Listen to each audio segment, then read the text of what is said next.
ISKCON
Ljubljana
hare-rama.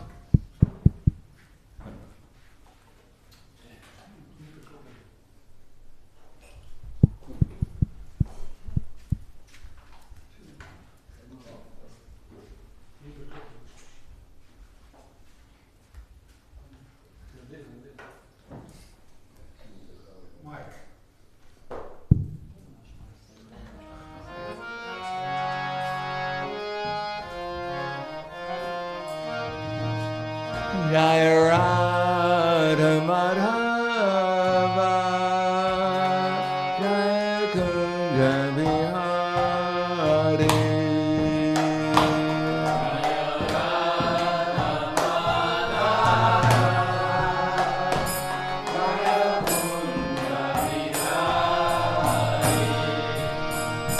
Jaya Radha Madhava,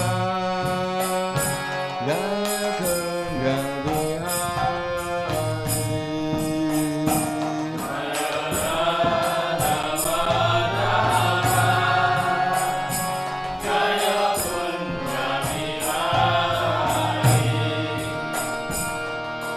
Kopirana Baba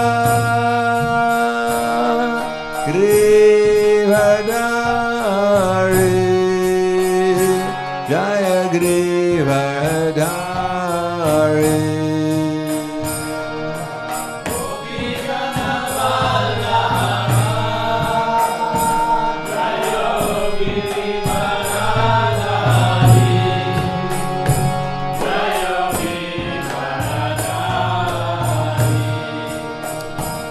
Gopirana Baba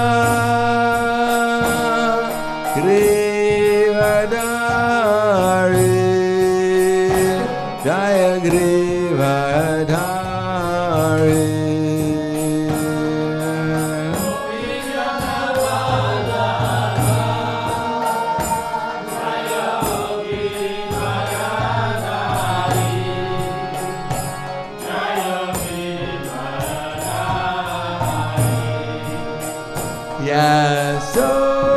Yasodanandana Brajadanarandana, Jaya Brajadanarandana.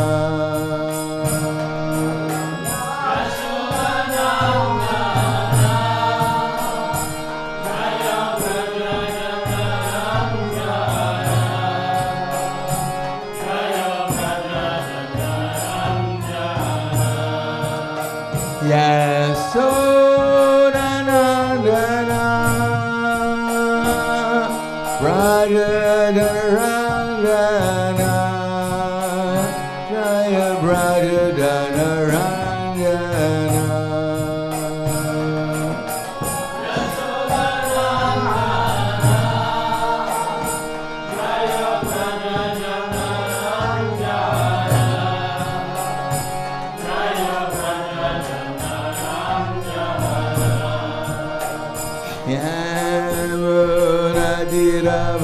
Yamunadiravachari, Jaya Kunja Bihari.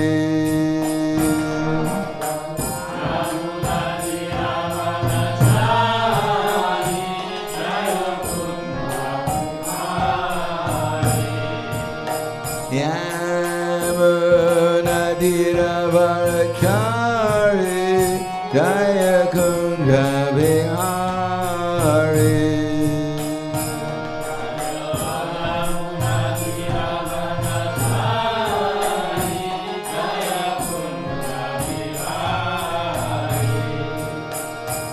Radha Madhava, Jaya Kunja Bihari.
Yasodanandana Brajadanarandana Jaya Brajadanarandana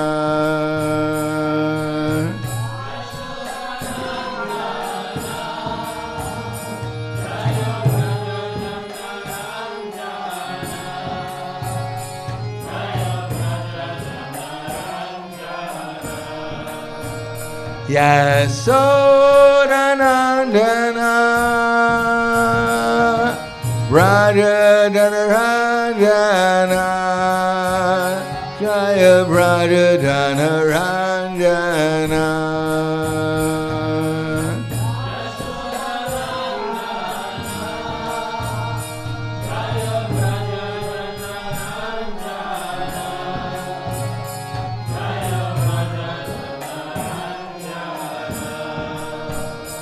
Yamuna Tira Varachari Jaya Kunja Bihari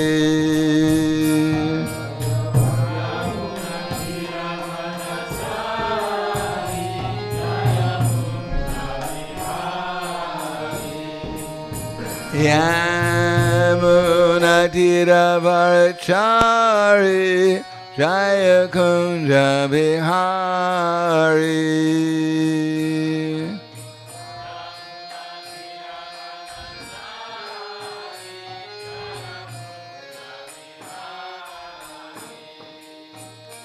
Radha Madhava Jaya Kunja Bihari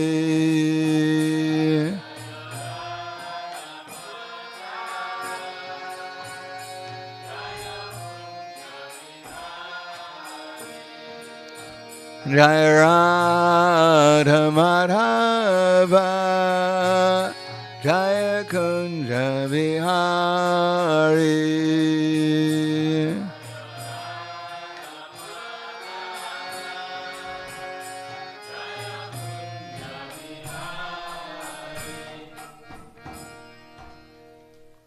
Jayam Vishnupad Paramahansa Brahmadakacharya Asadhara Sudushi Shimad His Divine Grace Sri Bhaktivedanta Swami Maharaj Srila Prabhupada Ki Jai Gaur Premanande Hariva Slava Zarani Bhakta Slava Shri Guru Shri Grangi Namo Vishnupadaya Krishna Prasthaya Pute Srimati Bhaktivedanta Swami Tenamane Namaste Saraswati Deve Gauravani Bacharane Nirvishesha Shnivadi Paskadyate Siddharane Om Agyana Tipanandasya Gananjana Salakaya Chaksur Militam Yena Tasmai Shri Guruve Namaha Shri Chaitanya Manobishtam Stapitam Yena Bhutale Swayam Rupa Kadamayam Tadati Swapadantikam Vandeham Shri Guru Shri Yuta Padakamalam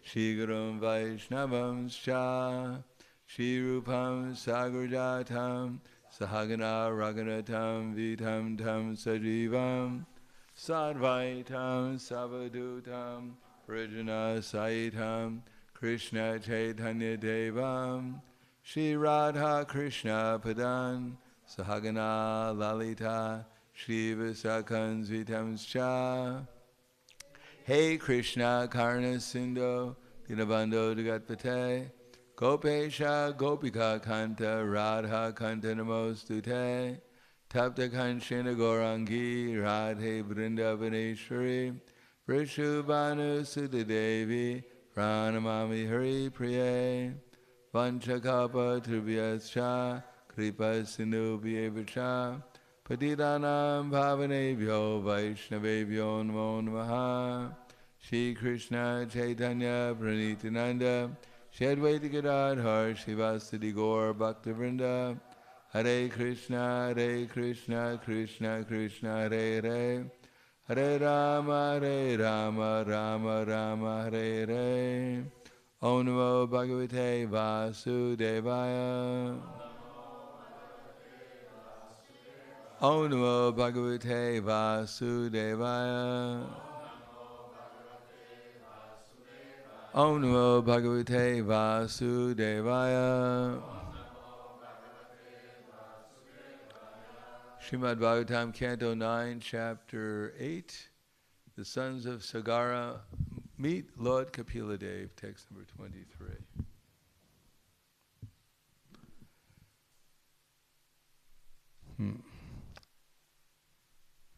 Tam tvam aham jnana ganam svabhava pradvasta maya gunabheda mohai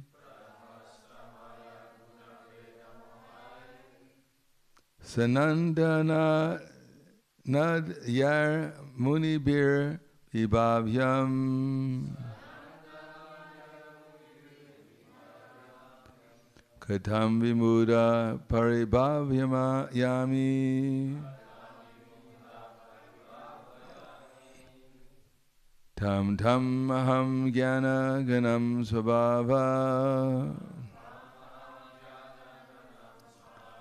pradvastamaya gunabheda mohai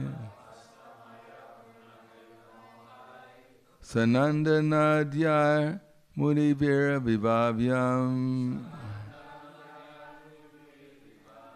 katam vimuda paribhavyami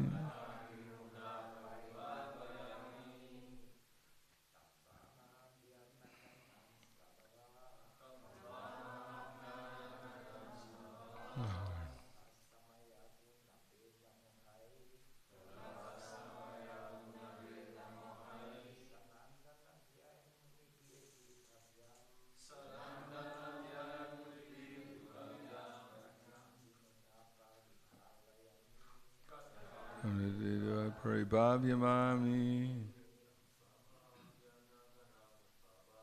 tvam tvam aham jnana ganam svabhava pradvastamaya gunabheda mohai anandananda vibhavyam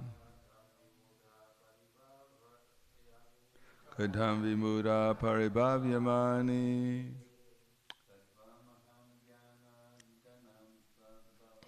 tam tvam aham jnana ganam svabhava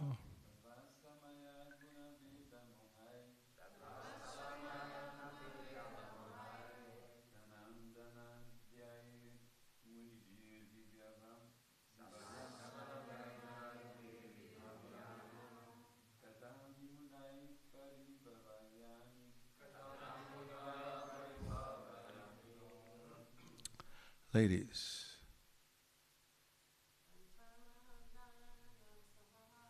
tam tvam aham jnana ganam svabhava pravastamaya gunabheda mohai sanandanadyar munibhir vibhavyam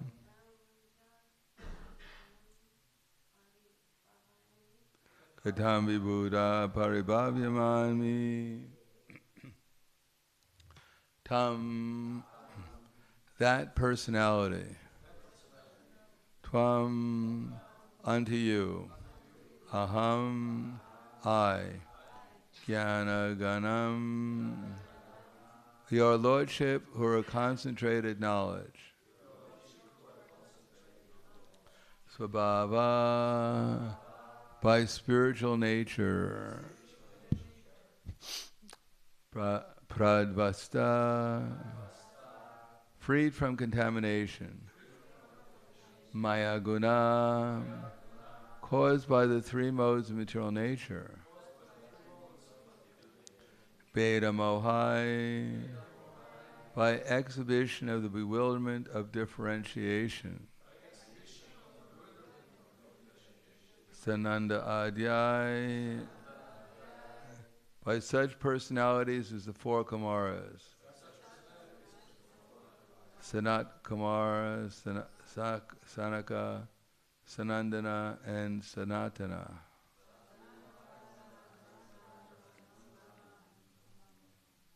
Muni B, by such great sages, Vibhavyam, worshipable, Katam, how, Vimuda, being fooled by the material nature, Paribhavayami,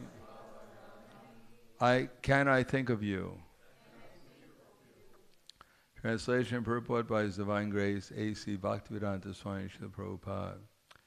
Sages freed from the influence of the three modes of material nature, sages such as the four Kumaras, Sanat, Sanaka, Sanandana, and Sanatana, are able to think of you who are concentrated knowledge. But how can an ignorant person like me think of you? Purport: the word swabhava refers to one's own spiritual nature, original constitutional position. When situated in this original position, the living entity is unaffected by the modes of material nature. Sagunan samititaitan brahma bhuyaya kalpate. Bhagavad Gita 14:26. As soon as one is freed from the influence of the three modes of material nature, he is situated on the Brahman platform.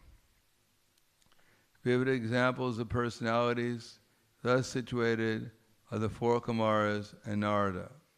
Such authorities can by nature understand the position of the Supreme Personality of Godhead, but a conditioned soul is not freed from the influence of material nature, is unable to realize the Supreme. In Bhagavad Gita 2:45, therefore, Krishna advises Arjuna, Naistragunya Vishaya Veda, Trigunya Vishaya Veda, Naistragunya Bhavarjana. One must rise above the influence of the three modes of material nature. One who stays within the influence of the three modes is unable to understand the Supreme Personality of Godhead. Namo Vishnu Padaya Krishna Prasthaya Bhutale Srimati Bhaktivedanta Swami Namane Namaste Saraswati Deve Gauravani Vacharane Nirvishesha Shnivadi Paskadyade Siddhana. So, we're supposed to rise above the three modes of material nature. But the only way of doing it, we know the conclusion is by Mam chayo vyabhicharena bhakti-yogena sevate sagunan samatityayitam brahma bhuyaya kapute. One who is engaged in full devotional service, unfailing in all circumstances, at once transcends the modes of material nature, and attains the level of Brahman. So it's quite easy. We just have to 24 hours a day, forever, engage in devotional service. The only problem is we have a lot of other things we want to do too. And it's not so easy because, as Krishna told Arjuna, that you're not your body. And I think he meant this for all of us. We're not this body. So it's quite simple. We're not the body. So therefore, why should we be affected by anything material? But the fact is we are. And the way of getting out of that affection is by learning tolerance. Matra sparshas tukondaya shitoshna sukadukada agamai paino nityastam titikshvasa bharata. that the non-permanent appearance of happiness and distress and the disappearance in due course are like the appearance and disappearance of winter and summer season that arise from sense perception, O sign of Bharata, and one must learn to tolerate them without being disturbed. So, tolerance, it's a little difficult. It takes a lot of practice. And we're not just tolerating for the sake of tolerating, we're tolerating so we can concentrate our minds upon Krishna. Just to learn, just toleration in itself will not save us.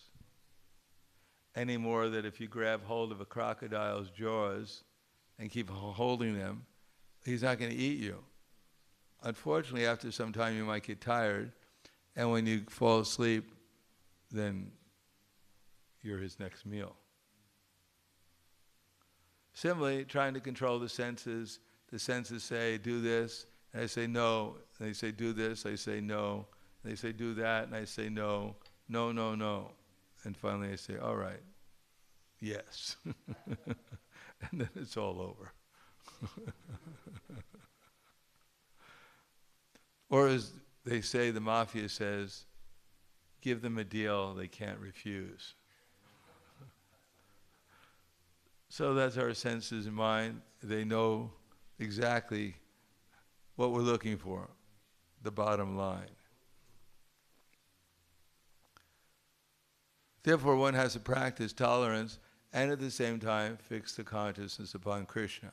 Tani sarvani samyamya yaste manasasmaran indriyartam vimudatma mityatras uchite. That was close, but it was the wrong verse. Tani samyamni samyamya yaste manasasmaran. Tani sarvani samyamya yas. Tani sarvani samyamya. Something. Sita matparaha. Vishehi esyendriyani tasya pragya pratishtita. Well, so got it the fourth time. Tani samyani samyamya. So close to the other one. Tani samyami samyamya. Ya aste, it's not it. 61.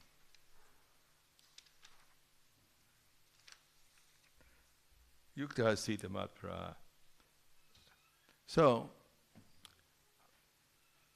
the verse, both of the ones I was quoting are quite similar. One is Tani sarvani samyamya yukta sita matpara. So, samyamya means to put under complete control.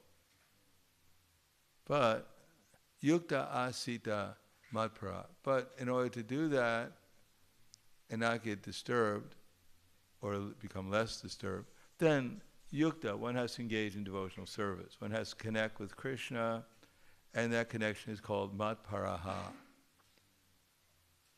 That matparaha means to accept certain things, which we may not like to accept. Like, for instance, everything belongs to Krishna,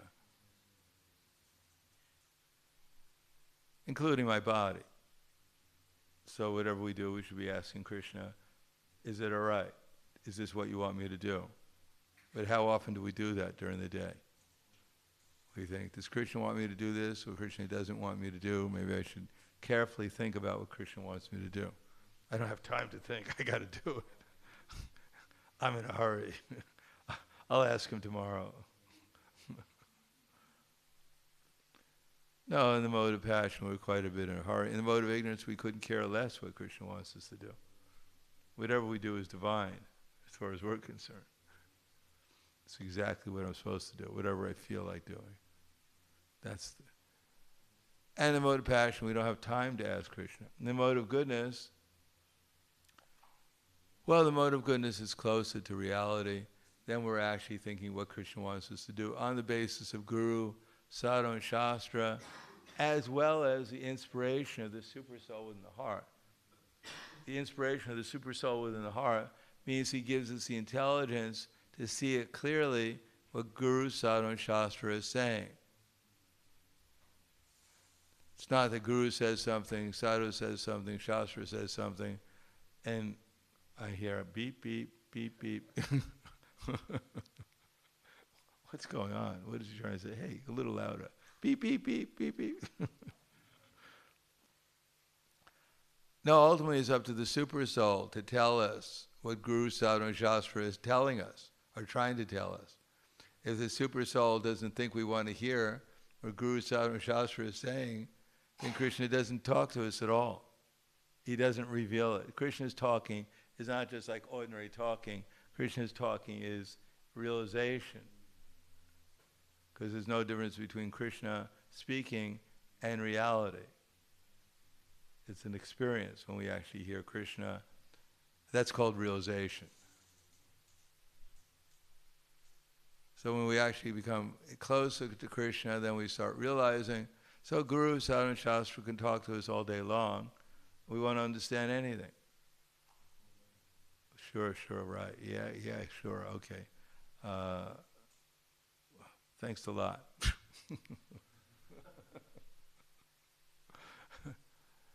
No, the super soul has to reveal to us what the Guru, Sadhana, and Shastra is saying, and they only do it because Tesham Sadatam Yuktanam Bhajantam Priti Purvakam. In other words, Guru, Sadhu, Shastra, ultimately, they're only telling us how to engage in steady devotional service with enthusiasm. That's the whole thing. There's nothing more. They may tell us nice stories. We may come entertained. We may even get a few jokes in sometimes. But ultimately, the only thing that really counts is how much we increase our steadiness and our enthusiasm for pure devotional service. Otherwise, it's just a waste of time, all the instructions. Of course, some things may be more indirect. Like I always emphasize, we should chew our food and savor the taste of Krishna, because if we don't do that, then we'll be looking around. The senses will drive us to try to enjoy something else in this world. We're not 100%, unless we were absorbed completely in Krishna consciousness, we're not aloof from what the senses are demanding from us. The more we become absorbed in Krishna consciousness, the more then one becomes oblivious to the demands of the senses. One is not disturbed by them. It's just like if you're in the middle of the... Prabhupada gave the example one time when he was in when he came to Vrindavan and discovered that actually, although his disciples kept on telling him that the Krishna Balaram temple was almost finished, and therefore Prabhupada invited the chief minister from Maharashtra and all other dignitaries to come for the opening. But when Prabhupada got to the Vrindavan construction site, it was just a bunch of bricks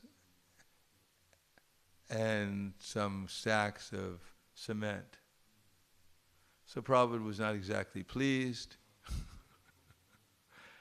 and he became furious.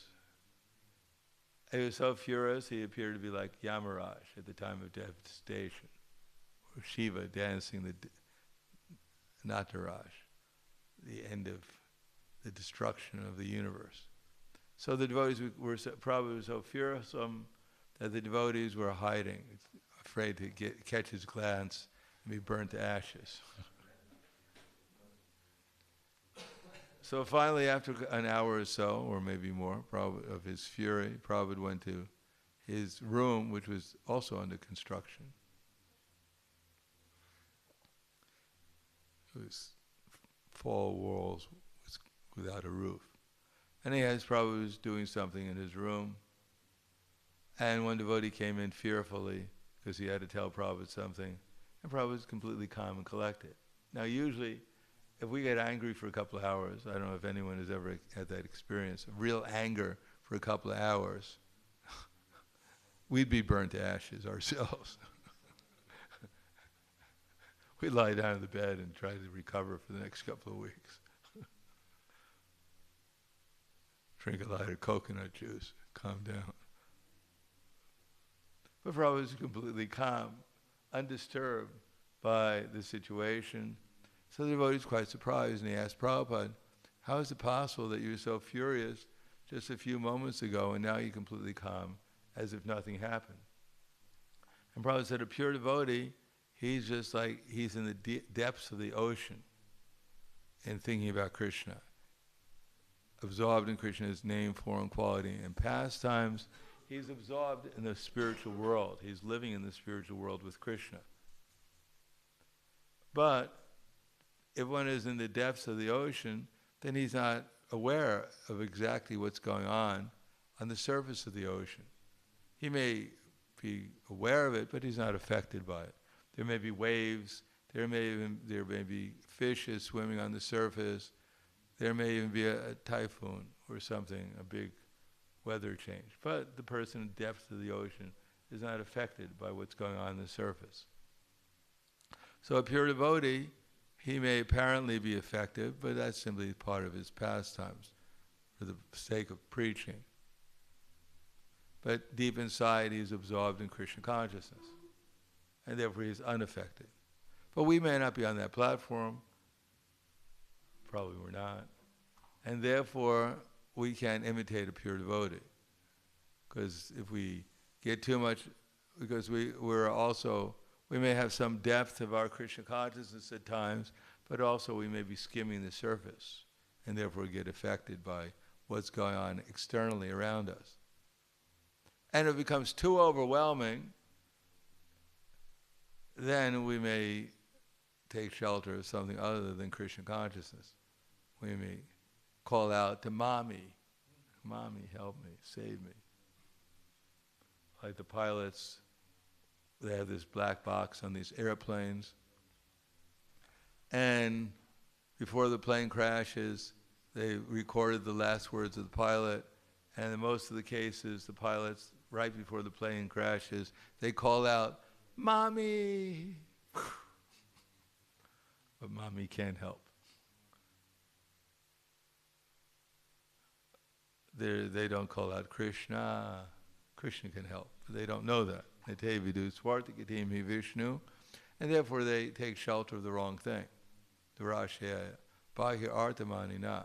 They take shelter, because they don't take shelter of Krishna, they take shelter of something else. The natural tendency is that when things are going all right, then no problem taking shelter of Krishna. And when things go wrong, then we check our bank balance, we check our vitamin pills. Do I have a dentist appointment? Can Mommy send me a donation? When things go too bad, then we take shelter of something else.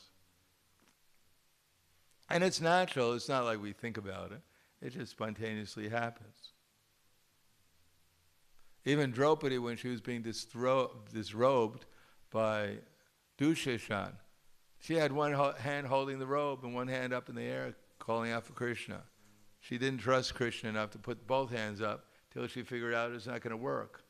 And then she put both hands, let's see what happens. Krishna, help! And Krishna came and saved her.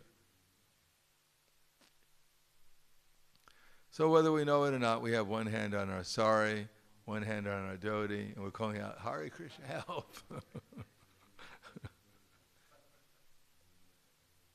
Therefore, we have to go through experience. As Prabhupada said, a pure devotee is an experienced devotee.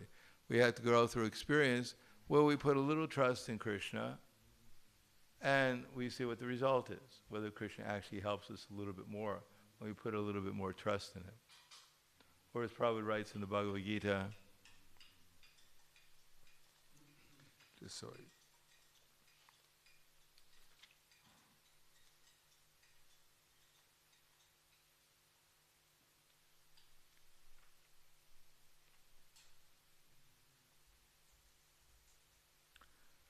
see if I can quote it. Satisfaction of the self-realized soul is the secret of advancement in devotional service.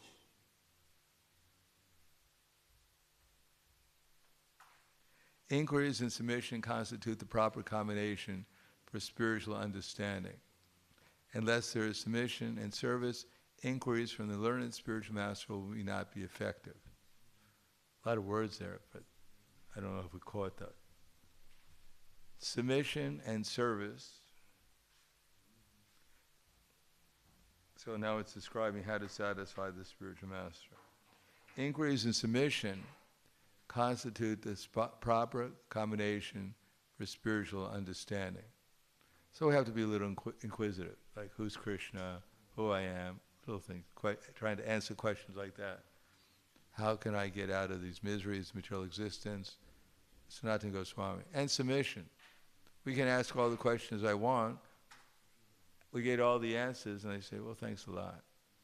It's not the answer I wanted. Can you try again? No, we have to, if we're sincerely interested, then we have to be submissive. Yes, it's not what I wanted, but I'll follow it anyhow. Unless there is submission, and therefore service, inquiries from the learned spiritual master will not be effective. One must be able to pass the test of the spiritual master. And when he sees the genuine desire of the disciple, he automatically blesses him with genuine spiritual understanding. So it's not that we join the Hare Krishna movement, Krishna is God, I'm his servant, everything's all right, we have prasadam, I have a place to sleep, everything's cool, it's all right, everything should go on nicely. We're not in the material world anymore, they keep on telling us we're in the spiritual world, and therefore if there's any demon, Krishna will come and take care of him, without even my having to ask. Well, then we haven't read the Bhagavatam. We haven't read the Bhagavatam, which is full of problems for the devotees. The devotees, ordinary people have problems, but the devotees have worse problems. Ordinary people take intoxication or try to speculate to avoid their problems, try to forget. But the devotees keep on getting, super soul keeps on saying, beep, beep, you're the cause. You're getting the reaction because of what you did. Don't blame me. Don't blame her. Don't blame him. It's you. You're the cause. Wait a second, Krishna, I didn't join the Hare Krishna movement to hear that. I came here to be happy. You're making me miserable. No, one has to pass the test. That's it. One has to pass the test, like Prahlad Maharaj, or the Pandavas. Their lives were not exactly pleasant. If you had a father who was ruling the universe, you'd be probably pretty happy. If he tried to kill you every day, you'd probably get a little paranoid after a while. Kill you in not just an ordinary way, throw you over a cliff. Hi, son. Let me show you the view. It's beautiful. Hi, son. Good morning. Did I show you my elephant collection? Here.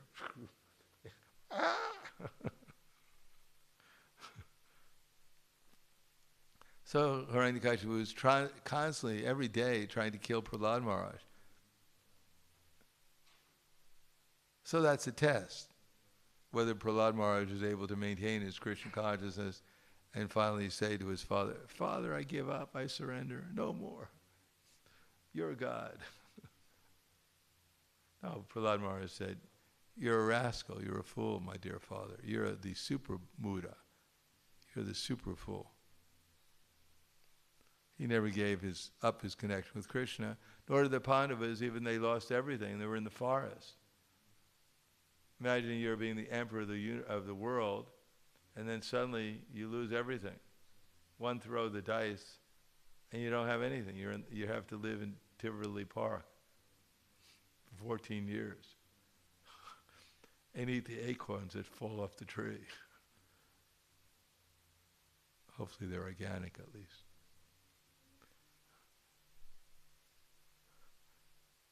No, I mean the Pandavas had to endure so much. They were put in a house of lac, set on fire. They ran out of the house, and a man-eater was there, Hindimba, was there to eat them.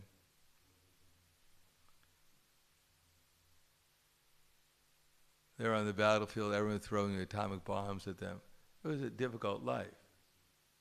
And yet they were always Krishna conscious. They didn't become distracted by it. So this is what we have to practice. We have to see that the material nature is not going to be very kind to the devotees, because the material nature wants to test the devotees, just like it wants to test the devotees to see how much we're going to take shelter of Krishna in the midst of distress. So at the time of death, we don't think, well, I lived a very happy life. Prasadam was there every day, it was hot. Everything was nice. The devotees loved me. I loved the devotees. Everything was nice. I had a nice bed every day. I did exactly whatever I wanted to do. Nothing. I never got sick. No one ever said a bad word to me. And now I'm going to die. Wait a second. I'm not prepared for this. Where is this pain coming from? Wait a second. I don't want to leave my home, you know. It's time for Prasadam. I can't die. I was looking forward. It was a Sunday feast. There's pizza and ice cream. Wait a second. I'm not going to die. Sorry. No, we have to practice so at the time of death we're undisturbed. We're so absorbed in Krishna consciousness that we're not even noticing. As Dhruva Maharaj, he didn't even notice when he left his body. Or Narada Muni didn't notice. It was like lightning and thunder appear simultaneously. So when Narada Muni left his body, he immediately got a spiritual body. So we have to be so absorbed in Krishna consciousness, we're not even aware of the fact that we're leaving our body. We're not even identified with this gross and subtle material body. So that's the practice of Krishna consciousness. We simultaneously try to act in goodness. We're not trying to cause ourselves problems. It's not that we, in the middle of the winter, we go to our bathtub and we throw ice in it just to learn tolerance. And as soon as I get a little adjusted to it, I throw more ice into it, just to cause myself suffering more. I mean, that's all right if you can actually focus your mind upon Krishna. That is a kind of yoga where they surround themselves with fire during the summer and they dip into the cold water in the winter. But we don't have to do that. We have to focus our minds on Krishna. And in any normal circumstance, and in Kali Yuga, this normal circumstances are distressful enough. But we don't have to artificially make anything more distressful than it already is. Besides that, our bodies are so delicate that we do anything wrong, we'll be suffering for the rest of our lives. Cursing Krishna, why didn't you give me the intelligence to avoid this? He is. That's what this class is about. We should be careful how we deal with this body and try to constantly think about Krishna. If we can come to the platform during the day of constantly thinking about Krishna without deviation, then let's see if we can do it when a little unpleasant something happens to us, whether we're still steady in our remembrance. So let us be steady in this seemingly normal situation, and then when things become a little bit disturbed, let's see if we can practice steadiness in devotional service then too. Then, when one becomes completely absorbed in Krishna consciousness, unfailing in all circumstances, then one can transcend the modes of material nature and come to the level of Brahman. And then from Brahman realization, one is undisturbed and one can constantly think about Krishna and absorb the consciousness more and more, become more and more purified, even from the Brahman platform, so that one is fully absorbed. One is actually entering into Krishna's pastimes, one's original spiritual body. Just like if we put the iron in the fire, it gets hotter and hotter and hotter, and then it becomes like the fire.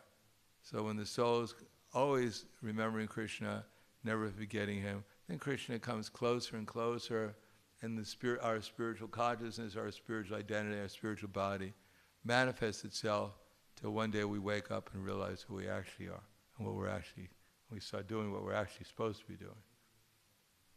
Pure loving Krishna in devotional service. So I'll stop there. Thank you. Any questions? Comments?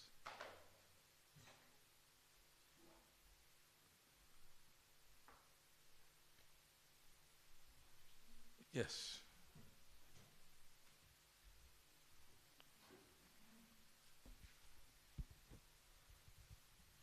Hare Krishna Maharaj, thank you very much for lecture.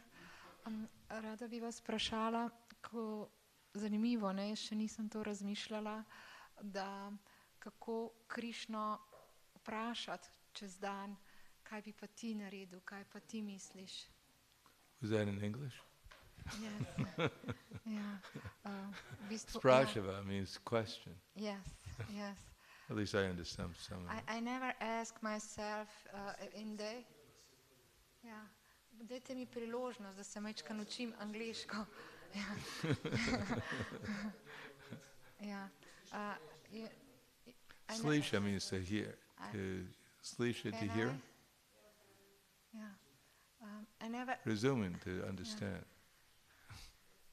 I never ask myself, you're talking about can we ask ourselves, we have some problem in head, Krishna, how you help me? What do you mean? How can I do this? Of course we can ask Krishna. That's up to Krishna how he answers it, though. Krishna's not a dead stone. What I must to listen my heart or something for answer? Well, if you don't understand whether Krishna answered you or not, that means that you haven't heard Krishna. Krishna will tell you.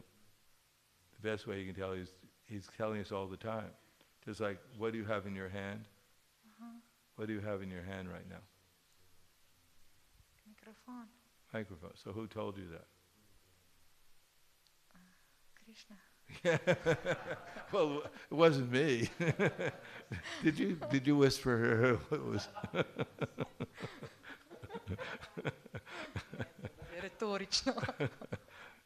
So it was Krishna told you. Otherwise, how did you remember it? Še vedno za mene to zelo težko sprejeti, da lahko vprašam Krishno za kakšen odgovor. Was it? It's still difficult for her to ask Krishna to give her answers like this. Well, you just look at the microphone, you ask Krishna, what is it? And he told you it's a microphone. So doesn't seem to be embarrassed about asking whether it's a microphone. What is it? Ampak veste, za mikrofon je lahko, ko pa so težka vprašanja, ko si postavljam pretežko dilemo. So the microphone is an easy example. She said that there are more difficult, not just microphone, there are more difficult practice questions. with microphones.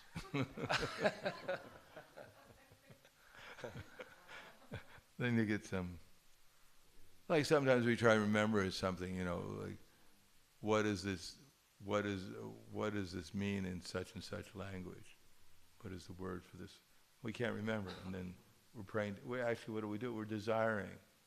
All we're doing is desiring. And then when Krishna, when he sees our sincere desire, he may give us the answer. Microphono. So we're doing that all the time, asking Krishna. It's just that we don't give him any credit.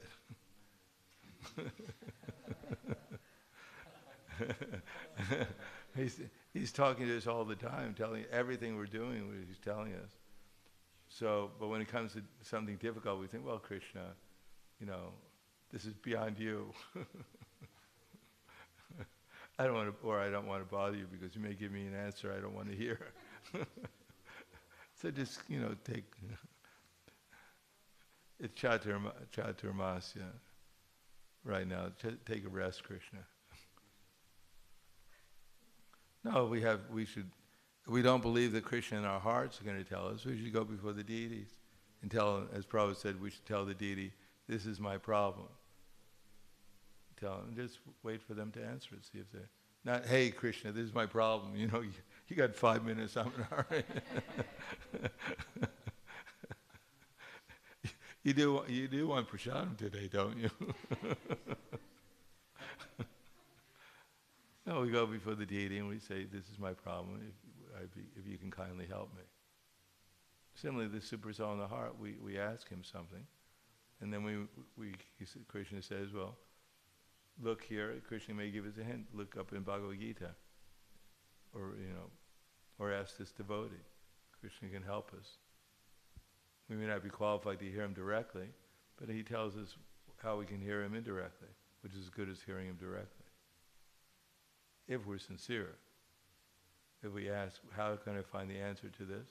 And just wait for Krishna to give us the intelligence. Or if we're not qualified, then Krishna says, we'll try to engage in devotional service a little bit more enthusiastically, a little bit more steadily, and maybe the answer will come. Srila Bhaktisiddhanta Saraswati Prabhupada, he had some very learned scholars visiting him one time from a university. And he said, well, I'm a little busy now. Maybe you can help out in the pujari room. And so these learned scholars went to the pujari room and started to clean the brass. And then at the end of cleaning the brass, they came to Srila Bhaktisiddhanta Saraswati Prabhupada. And they said, we already got all the answers, thank you.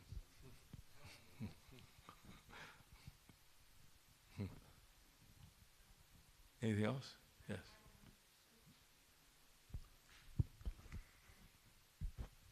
I would like kindly to thank you for the lecture. And my question is, under what circumstances or conditions is allowed to ask Krishna for help so we do not make offenses? Well, if I'm beating on a devotee, and I say, Krishna, I can't beat him hard enough, can you come and help me? Well, that wouldn't be a very good request. But if we're trying to serve Krishna and his devotees, we can ask for it. On their behalf, we can ask for some help. Like we pray all the time for the well-being of the devotees. So Krishna likes that. Yeah, okay. And even for this body, if we understand it's Krishna's body, and I need it for Krishna's service, then I ask Krishna, please help me maintain the body better. It's like if you have a car, and suddenly there's a flat tire, you say, well, I'm not going to fix it, because I'm not the car. No, the car is being used in Krishna's service, so you have to fix it. So this body is being used in Krishna's service, so we have to take care of it.